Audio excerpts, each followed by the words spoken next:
Doctor Janakraj Bharmour. प्रश्न संख्या 1085। माननीय मुख्यमंत्री महोदय। अध्यक्ष महोदय, सूचना सभा पटल पर रख दी गई है। Want to ask supplementary doctor Janakraj. महोदय, जो जवाब मुझे विभाग की ओर से प्राप्त हुआ है उसमें बताया गया है कि करुणामूलक आधार पर रोजगार के 1415 मामले लंबित हैं और तय आय सीमा का संशोधन 7/3/2019 को किया गया। मैं ये जानना चाहता हूं कि इसके लिए क्या आय सीमा तय की गई है और जो भी लंबित मामले हैं उन लंबित मामलों में से कितने ऐसे मामले हैं जो इस तय आय सीमा की पात्रता को पूरा कर रहे हैं और कितने ऐसे हैं जो इस तय आय सीमा से बाहर हैं। जी। कब से? माननीय मुख्यमंत्री जी। माननीय अध्यक्ष महोदय, जब किसी सरकारी कर्मचारी की मृत्यु हो जाती है उसके बाद उसके परिवार में जो उसकी पत्नी होती है उसको सरकार की तरफ से एक निश्चित आय के रूप में हम हर महीने पैसा देते हैं, जो कि तकरीबन साल का 2.5 लाख के करीब आय सीमा तय की गई है। उस आय सीमा के आधार पर भी कई बार माननीय अध्यक्ष महोदय हम आय सीमा के आधार के ना मानकर भी हम उनके परिवार को परिस्थितियों के हिसाब से रोजगार प्रदान करते हैं और ये एक कंटिन्यूटी प्रोसेस में है, क्योंकि पिछले सरकार ने भी इसमें प्रयास किया, लोगों को क्लास 4 के रूप में रोजगार मिला।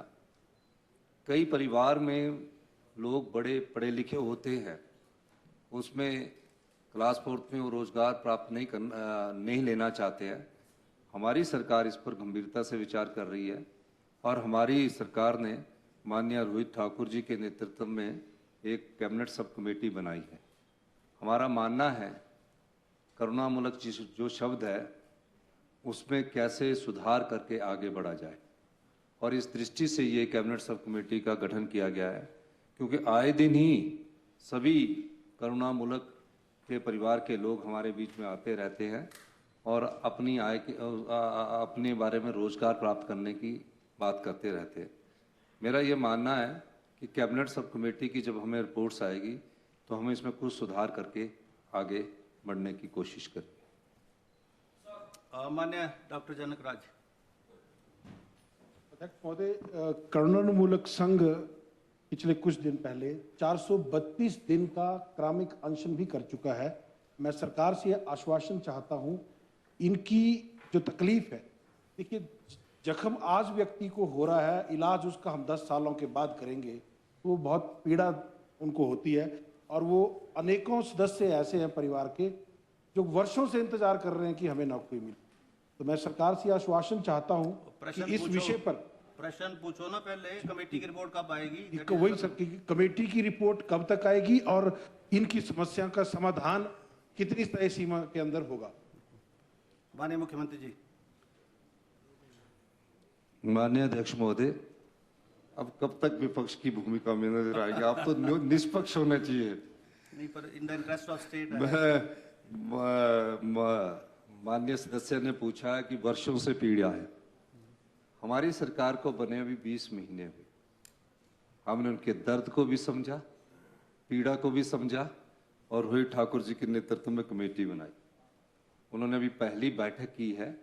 मैं कह सकता हूं हमारी सरकार इन परिवारों के प्रति संवेदनशील है और गंभीरता से विचार कर रही है कि मेरिट के आधार पर और जो एजुकेशन के आधार पर अब कोई MBA करा हुआ बच्चा क्लास 4 की नौकरी प्राप्त नहीं करता है, उसकी माता को भी पेंशन चाहिए, उसको सरकार में भी रोजगार चाहिए। एक ही परिवार को 2 बेनिफिट देने हैं, उसमें भी बदलाव की जरूरत है। एक आय सीमा से ज़्यादा ना बढ़े, उसमें भी बदलाव की जरूरत है। तो कई पुरानी व्यवस्था चली आ रही है, इस व्यवस्था को परिवर्तन करने के लिए हमारी सरकार आई है, इसलिए हमने कमेटी बनाई है और जल्दी इसका समाधान हमारी सरकार करने जा रही है।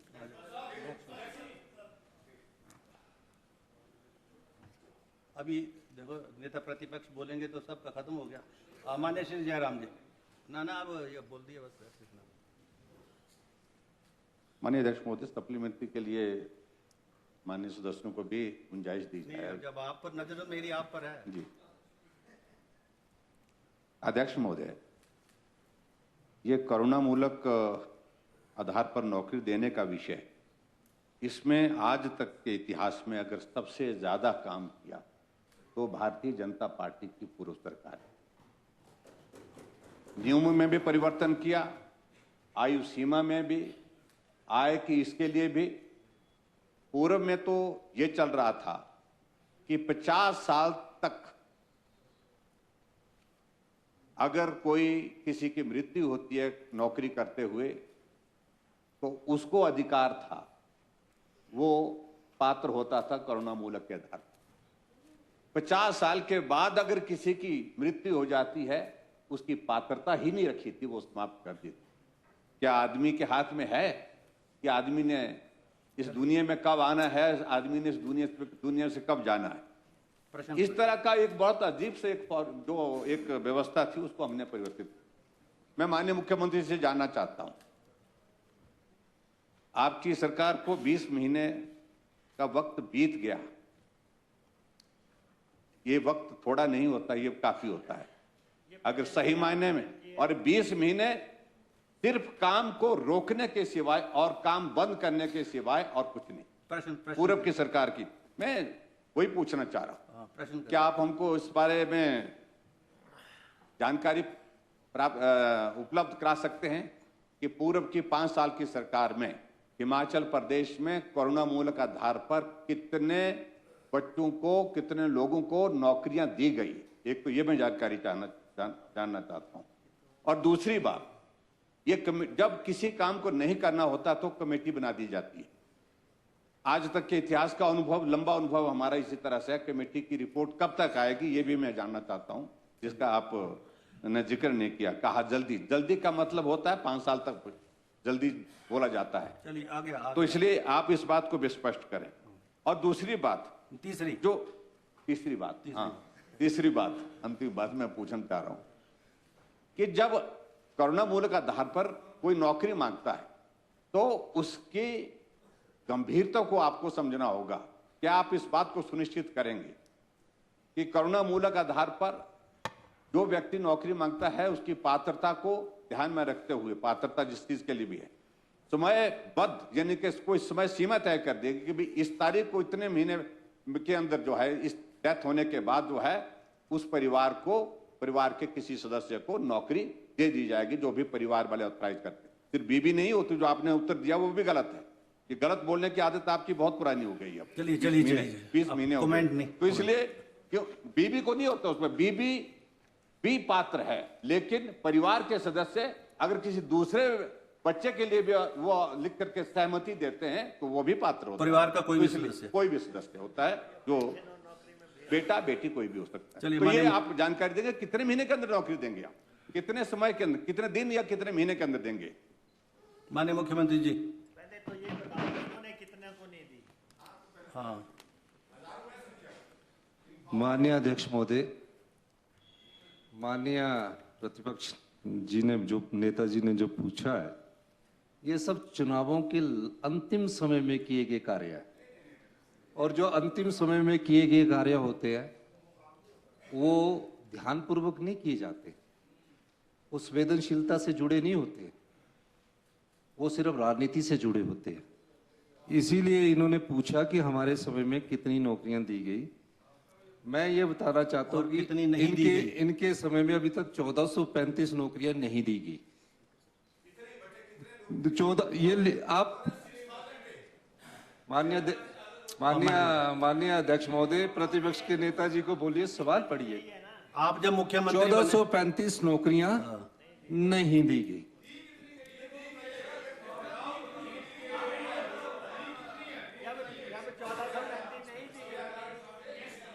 माननीय अध्यक्ष महोदय, इनके समय में जो नौकरियां दी गई, प्लीज, ये मेरे पहले रिप्लाई में नहीं सुना इन्हें, ध्यान दीजिए थोड़ा सा। आप तो पूर्व मुख्यमंत्री रहे, आपके समय में क्लास 4th में भर्तियां हुई।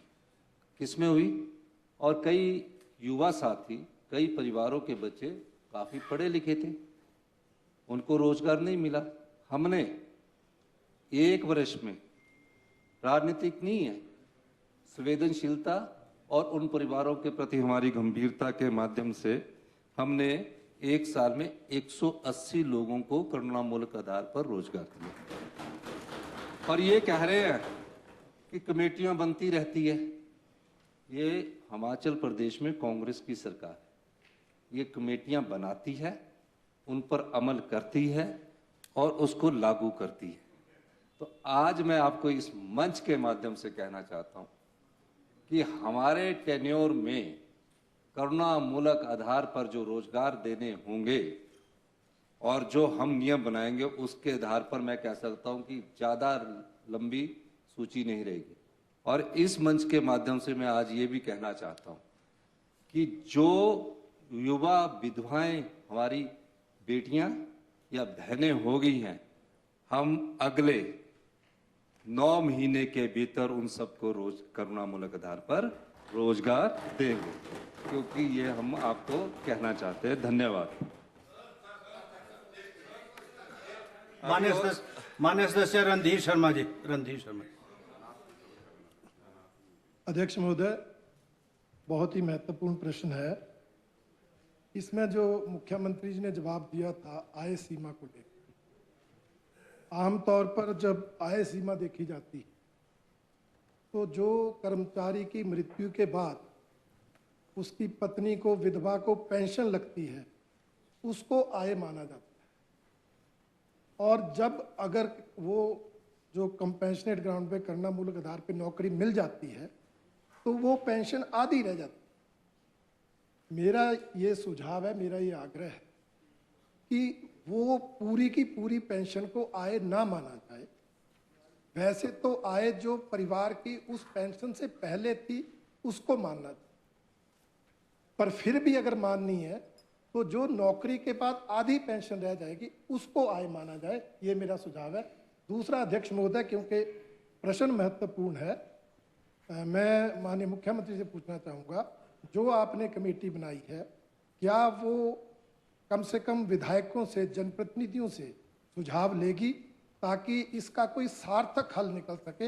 ये हर सेशन में, हर सरकार में प्रश्न आता है और इनको न्याय मिल नहीं पाता। इनको न्याय मिले, इनको नौकरी मिले, इसके लिए कोई सार्थक योजना बने, उसके लिए मेरा सुझाव है कि ये कमेटी सभी विधायकों से सुझाव ले। धन्यवाद। माननीय मुख्यमंत्री जी। माननीय अध्यक्ष महोदय,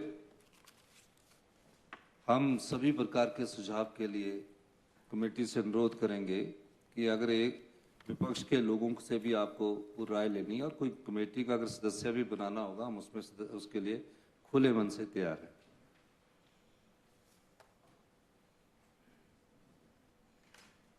जो आय की बात की, सर्वोच्च न्यायालय ने लंबित याचिका का दिनांक 16/1/2019 को निपटारा करते हुए यह आदेश दिया था कि करुणामूलक आधार पर रोजगार देते समय मृतक के परिवार की निर्धनता देखने के लिए पेंशन को भी परिवार की आय में सम्मिलित किया जाए। जो आपका सवाल था, उसके मामले में सुप्रीम कोर्ट की गाइडलाइंस आई है, फैसला आया, लेकिन फिर भी ये बार बार चला रहता है, हर चुनावों में चला रहता है, हर पार्टी की, हर सरकार के समय चला रहता है।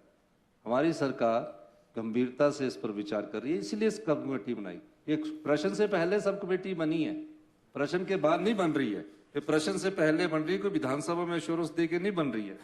मैंने इसीलिए कहा कि हम इसमें तरीका निकालना चाहते हैं और उस तरीके के तहत, किन नियमों के तहत, किस प्रकार से आगे बढ़ना चाहते हैं।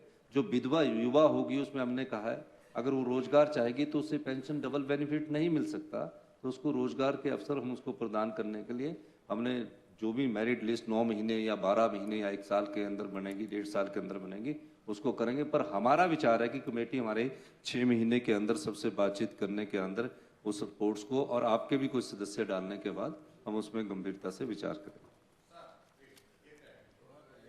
मान्य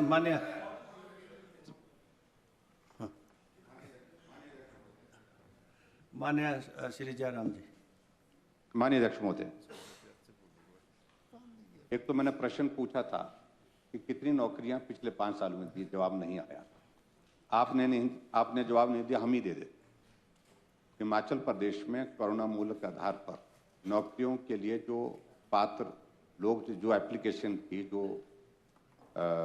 जिनने अप्लाई किया था, हमारी सरकार के दौरान लगभग 6,000, 5,000 कुछ था, लेकिन 6,000 के करीब था। 1415 जो अब बचे, उसमें से 180 आपने दिए, इनको भी काट दे। इसका मतलब है कि 5 साल के कार्यकाल में 4,500 से ज्यादा 4,500 से ज्यादा नौकरियां दी है तो भारतीय जनता पार्टी की सरकार ने। दूसरी बात अध्यक्ष महोदय, मैं माननीय मुख्यमंत्री जी से बार बार इस बात के लिए निवेदन, इस सदन को गुमराह नहीं करना चाहिए, एक संवैधानिक दायित्व पर है। आप हर बात को कहते कि अंतिम दिनों में किया, अंतिम दिनों किया। आपके प्रश्न के उत्तर में क भाग में जो आय सीमा के अंतिम बार जो संशोधन किया 7/3/2019, 2017 में हमारी सरकार को, 27 दिसंबर 2017 को, और उसके बाद 7/3/2019 को हमने जो है इसमें फैसला ले लिया था आय सीमा। आप ऐसा कैसे कह सकते कि अंतिम दिनों में की, चुनाव से कुछ दिन पहले की? मुझे लगता है कि यह भी करेक्शन करने की आवश्यकता है। और तीसरी बात में जो आप बार बार माननीय सदन को मंच कहते हैं, मेरा आपसे भी निवेदन, ये मंच नहीं है, ये माननीय सदन है। इसमें भी मुझे लगता है कि ये एक सुझाव है मेरा, आपने स्वीकार करना करें, ना करना ना करें, लेकिन मेरा आपसे सुझाव, मैं अंत में यही जानना चाहता हूं कि कोरोना मूलक आधार पर जो नौकरी देने का जो हमने एट प्रेजेंट जो क्राइटेरिया है, क्या इसमें आप और कुछ संशोधन करने की सोच रखते हैं, मन रखते हैं? यदि हां तो क्या सुझाव देते हैं? कोई तो कमेटी तभी तो कॉन्स्टिट्यूट कमेटी, चलिए माननीय मुख्यमंत्री जी, कमेटी इसीलिए कॉन्स्टिट्यूट हुई। आपके तो हम सभी सुझाव मानते हैं। जो इन्होंने कहा है, ये क्लास 4 में रोजगार के जो अवसर है, जिस समय इनकी सरकार बनी उस समय लास्ट के अंतिम वर्ष में काफी रोजगार इन्होंने क्लास 4 में क्षेत्र में दी। मैंने कहा फिर भी 1435 इनकी सरकार के हैं। हमने उसकी गंभीरता को समझा और एक कमेटी बनाई है, और कमेटी में जो भी बदलाव करने होंगे, ठीक है, जो इनके परिवारों के हित में होंगे, उस परिवार की दृष्टि से हम करेंगे। और माननीय जयराम ठाकुर जी भी कोई सुझाव और भी देना चाहेंगे तो वो माननीय कमेटी के पास दे सकते हैं। प्रतिपक्ष के नेता और विपक्ष के विधायकों का ये सरकार बहुत सम्मान करती है, और आप निश्चिंत रहिए, जो सुझाव आएंगे उसको हम करेंगे। Next question 1